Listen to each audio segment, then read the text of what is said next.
the left has repeatedly attacked Clarence Thomas with a racism. This is a magazine cover that showed Justice Scalia every bit as conservative as Clarence Thomas, but he's portrayed as the master, and Clarence Thomas, in a bigoted attack, is portrayed as shining his shoes. Instead of having an earnest conversation about the Supreme Court adopting ethical rules, Senator Ted Cruz elected to embarrass himself by showcasing racist posters of Clarence Thomas. Welcome into TYT Overruled. I am your legal analyst, Adrienne Lawrence. To say the Senate hearing on Supreme Court ethics began on a partisan note would be an understatement. Big time. The Democrats were looking to create rules for the Supreme Court, while the Republican members of Congress were looking to make a spectacle, just as Senator Ted Cruz did without issue. I'll show you another one to give you a sense of the racist vitriol from the left. Here's a racist caricature of Clarence Thomas, lawn jockey for the far right. This is the bigoted contempt the left has. I'll show you another magazine cover. Offensively, this is how the left views Clarence Thomas.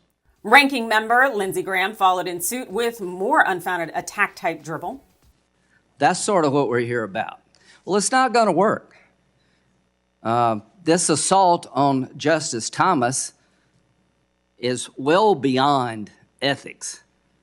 It is about trying to delegitimize a conservative court that was appointed through the traditional process. Democratic Senator Dick Durbin tried to get the GOP to stick to the facts, opening up the hearing, speaking truth. I invited the Chief Justice to join this conversation. Last week, he sent me a letter declining to testify at today's hearing, and he said, quote, "Separation of powers concerns and the importance of preserving the judicial independence." The reality is that sitting justices have testified at 92 congressional hearings since 1960. I even offered the Chief Justice the opportunity to designate someone else on the court to testify. But I'm more troubled by the suggestion that testifying to this committee would somehow infringe on the separation of powers or threaten judicial independence. In fact, answering legitimate questions from the people's elected representatives is one of the checks and balances that helps preserve the separation of powers. But instead of addressing the facts or maybe even condemning the Chief Justice's recycled statement, Senator Mitch McConnell made it about party lines. And given that he also speaks at the speed of an arthritic turtle, I went ahead and sped up Mitch's dismissive commentary for you here. Now we've got the next raft of silly personal attacks. This time, the left and some of their media allies want the American people to gasp in horror, that one Supreme Court justice vacations with his friends. The Democrats even tried to pressure Chief Justice Roberts to trade the Supreme Court for their kangaroo court and show up in person today. Republicans are acting like the Democrats are demanding far too much when they just want basic rules, as Durbin explained. This is untenable. Ethics cannot simply be left to the discretion of the nation's highest court. The court should have a code of conduct with clear and enforceable rules, so both justices and the American people know when conduct crosses the line. The highest court in the land should not have the lowest ethical standards.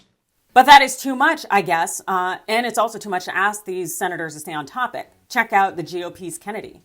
Not so suddenly, the ends justified the means for activists. Even inside the court itself, the Dobbs decision was not leaked by a left-wing blogger. Why? That's worth asking. You don't need to be Einstein's cousin to figure it out.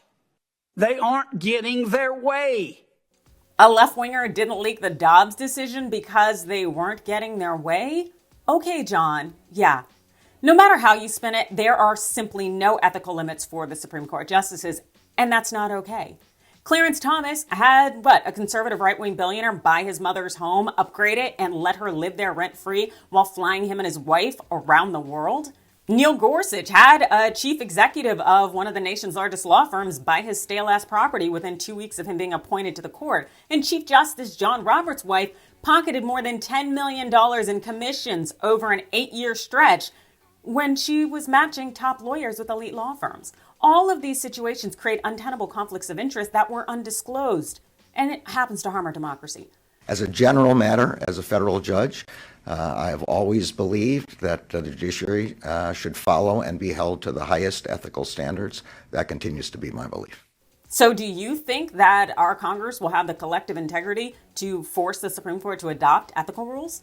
You let me know your thoughts in the comments below. Hit that like and follow button, and thanks for watching.